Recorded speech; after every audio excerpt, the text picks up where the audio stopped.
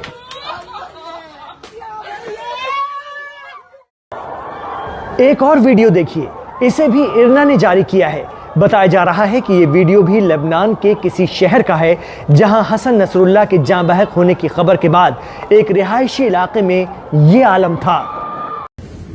बकौल इरना ये video Iraq का है, जहां इराकी लॉ मेकर्स हिजबुल्लाह के सेक्रेटरी जनरल की मौत की खबर सुनकर खुद के जज्बात पर काबू नहीं रख पाए। बड़ा सवाल यह है कि अमेरिका और कुछ यूरोपीय ममालिक जिस हिजबुल्लाह को दहशतगर्द तंजीम करार देते हैं, उसके चीफ के जाँ बहक होने पर लोगों में इतना गम गुस्सा क्यों? तो इसका जवाब देते हैं भारतीय प्रोफेसर और इंटरनेशनल मामलों के जानकार प्रोफेसर ब्रह्मदीप अलूने साहब। नसरुल्लाह के मारे जाने के बाद इजराइल इसे भले ही सफलता बता रहा हो, लेकिन हकीकत यह भी है कि दक्षिण लेबनान में बहुत सारे लोग रो रहे हैं, बैरूत में बहुत सारे लोग रो रहे हैं। और इसका कारण है कि हिजबुल्लाह ने एक राजनीतिक संगठन के साथ साथ एक सामाजिक संगठन के तौर पर भी अपने आप को जिस प्रकार से स्थापित किया, जिस प्रकार से लोगों की मदद की और जिस प्रकार से इजरायली हमले से लेबनान को कई दशकों तक बचाए रखने में सफलता अर्जित की, वो बहुत ही उल्लेखनीय है। और यही कारण है कि मध्य पूर्व के कई देशों में नसरुल्लाह को अब शहीद का दर्जा दिया गया है। जी हाँ, साउथ लेबनान ही नहीं बल्कि सीरिया, यमन और मकबूजा फिलिस्तीन में हिजबुल्लाह के गलबे और गहरी पैठ की असल वजह जानने के लिए हमें 4 दहाई पीछे जाना होगा। वो साल था 1982। 1982 में इसराइल ने फिलिस्तीन की आज़ादी के लिए मुसल्लह जद्दोजहद कर रही तंजीम PLO यानी पैलेस्टाइन लिबरेशन आर्मी के खिलाफ लेबनान पर हमला कर दिया और लेबनान के कई हिस्सों पर कब्जा जमा लिया, हत्ता कि इसराइल बैरूत पहुंच गया। ऐसे में लेबनानी शियाओं की तंजीम हिजबुल्लाह का क़याम हुआ। उस वक्त हिजबुल्लाह के जंगजुओं ने अपनी शुजाअत के दम पर इसराइल को पीछे हटने पर मजबूर कर दिया। हिजबुल्लाह ने अपनी विचारधारा को ईरानी इस्लामिक क्रांति के शिया इस्लामिक सिद्धांतों पर बनाया और ईरान की क़यादत वाले शिया इस्लामिक शासन को अपना आदर्श माना। जानकार मानते हैं कि इसराइल के लेबनान पर कब्जे के खिलाफ हिजबुल्लाह बना था, न कि इसराइल पर कब्जे के लिए। Manohar Parrikar institute for defence study and analysis के साबिक रिसर्चर और वेस्ट एशिया मामलों के जानकार जाकिर जैदी मानते हैं कि लेबनान से लेकर यमन और सीरिया तक लोग हसन नसरुल्लाह और हिजबुल्लाह को इसीलिए भी पसंद करते हैं कि ISIS यानी दाइश, जो दुनिया की सबसे खूंखार दहशतगर्द तंजीम है, उसके आतंक का मुकाबला अगर किसी ग्रुप ने मजबूती से किया तो वो है हिजबुल्लाह और इसकी क़यादत खुद हसन नसरुल्लाह ने की थी। उन्होंने आईसिस के आतंकवाद जो कि सीरिया से फैलता फैलता जो है वो लेबनान तक और पूरी दुनिया तक उसका ख़तरा फैल सकता था, जो कैंसर नुमा आईसिस और अबू बकर अल बगदादी का आतंकवादी संगठन था, अल-कायदा था, उसको हसन नसरुल्लाह की लीडरशिप में हिजबुल्लाह बहुत इफ़ेक्टिव था उस चीज़ को क्रश करने के लिए, उस चीज़ को कंट्रोल करने के लिए। और ये चीज़ हम आपके ऊपर छोड़ते हैं कि आप उस ऑर्गेनाइजेशन को किस तरह से जज करते हैं, क्योंकि हम सब ये जानते हैं कि आईसिस अब तक के मॉडर्न वर्ल्ड के लिए सबसे बड़े आतंकवादी संगठन और सबसे बड़ा इंसानियत के लिए ख़तरा बनकर के उभरा था। और हिजबुल्लाह एक बहुत बड़ी फोर्स रही है, बहुत इफेक्टिव फोर्स रही है उसको चीज़ को कंटेन करने के लिए। यही वजह रही कि दुनिया के कई ममालिक में हिजबुल्लाह चीफ हसन नसरुल्लाह के जाबहक होने के बाद लोग सड़कों पर उतर आए। इनमें मगरबी ममालिक भी शामिल थे। ये फ्रांस की राजधानी पेरिस है, जहां लोग हिजबुल्लाह के चीफ हसन नसरुल्लाह और लेबनान के परचम लहराते इस्राएली जारियत को रोके जाने की मांग कर रहे हैं।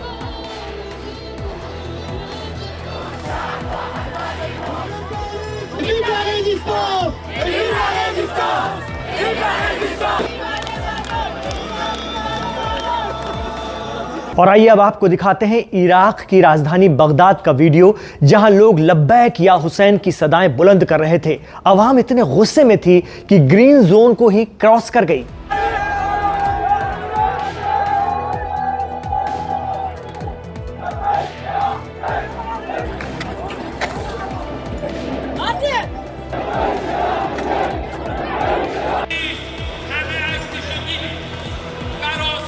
और अब चलिए ईरान की राजधानी Tehran, Islamic revolutionary guard corps यानी IRGC, जिसे पासदारान इस्लाम कहा जाता है, इसके डिप्टी कमांडर इन चीफ ने आवाम के बीच ऐलान कर दिया कि इसराइल ने ज़मीनी जंग का ऐलान कर दिया है। उसका ज़बरदस्त मुकाबला किया जाएगा और पूरी दुनिया इसे देखेगी।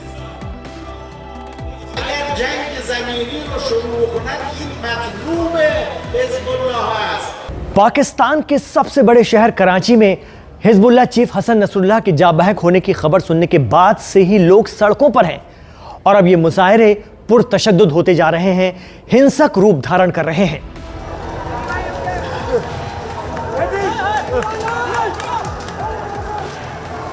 पाकिस्तानी पुलिस और पैरामिलिट्री फोर्सेस को लोगों को काबू करने में काफी मशक्कत का सामना करना पड़ रहा है।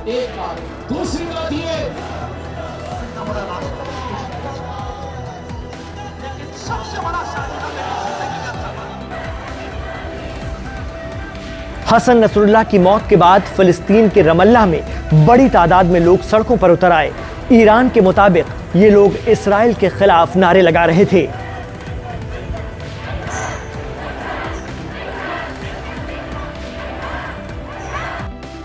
इतना ही नहीं, नॉर्वे में भी लोग गजा और लेबनान की हिमायत में सड़कों पर थे। ये तस्वीरें भी इरना ने अपने एक्स अकाउंट पर शेयर की हैं।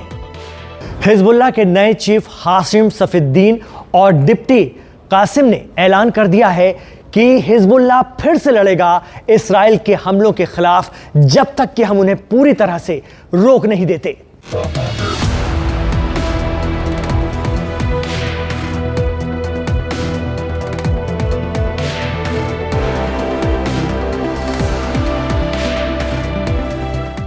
वहीं इस्राएली पीएम बेंजामिन नेतन्याहू की अपनी दलीलें, अपने तर्क हैं। उनका कहना है हमारे पास कोई चॉइस नहीं थी सिवाय हसन नसरुल्लाह को टारगेट करने के, और हम तब तक ऐसा करते रहेंगे जब तक कि नॉर्थ इसराइल में वापस अपने लोगों को न बसा दें। המנוע המרכזי של ציר הרשע של איראן. הוא ואנשיו היו אדריכלי התוכנית להשמדת ישראל. इधर भारत में भी कई आलिम दीन ने हिजबुल्लाह चीफ हसन नसरुल्लाह को शहीद करार दिया है। उनका कहना है कि हसन नसरुल्लाह की शहादत रायगा नहीं जाएगी, बेकार नहीं जाएगी। इजरायली जारियत का जवाब हिजबुल्लाह एक न एक दिन जरूर देगा।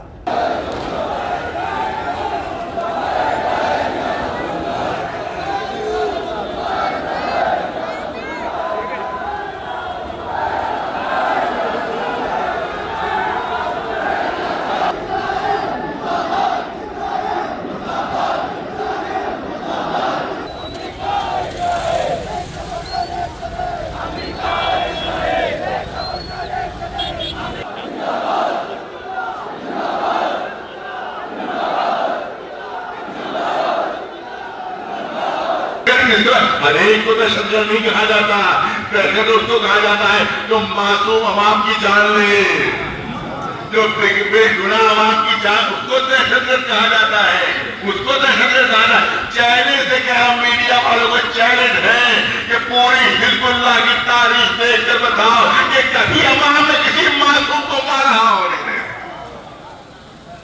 कभी पब्लिक में कभी किसी को मारा हो नहीं। यहां तक के आप देखें कि जो ट्रेलर वाला हुआ वाकया कि जिसमें इस्राइल के जरिए से बारूद रखी गई पेजर्स में, और इसमें जो इस्राइल चीजें इस्तेमाल होती है मीडिया के लिए, उसमें बारूद रखी गई, और ये पेजर जानते कहां इस्तेमाल होते थे? ये अस्पतालों में इस्तेमाल होते थे, डॉक्टरों के जरिए इस्तेमाल होते थे, नर्सों के जरिए इस्तेमाल होते थे, वहां इस्तेमाल होते थे। क्या स्टूडेंट इस्तेमाल करते थे? तो सैकड़ों डॉक्टर मर गए इसमें, नर्सें मर गई इसमें, स्टूडेंट मर गए इसमें, मगर वो मीडिया की निगाह में शायद दहशतगर्द नहीं है। नाजरीन, हमारे लिए बेहद खुशी की बात है कि आप हमारे वीडियो शो दीन दुनिया को लाइव हिंदुस्तान पर बेहद पसंद कर रहे हैं। इसके लिए बहुत बहुत शुक्रिया। आप मशरिक़ वुस्ता और मिडिल ईस्ट से जुड़ी हुई, और इस वक्त जो बहरान चल रहा है मशरिक़ वुस्ता का, उससे जुड़ी हुई खबरें देखने के लिए लाइव हिंदुस्तान पर जाइए, हमारे चैनल को सब्सक्राइब कीजिए, और हमारे पेज पर आपको सैकड़ों वीडियो मिल जाएंगे हिजबुल्लाह से जुड़े हुए, लेबनान के बहरान से जुड़े हुए, मिडिल ईस्ट की खबरों से जुड़े हुए। आपको हर एंगल से बहुत तफसील से हमारी खबरें देखने के लिए मिल सकती हैं। तो ज़रूर जाइए हमारे पेज पर और देखिए हमारे वीडियो शो को, दीन दुनिया को, और अपने कमेंट्स हम तक ज़रूर पहुँचाइए, क्योंकि आपके कमेंट्स हमारे लिए बेशकीमती हैं। तो आप देखते रहिए दीन दुनिया। इमरान खान को दीजिए इजाज़त।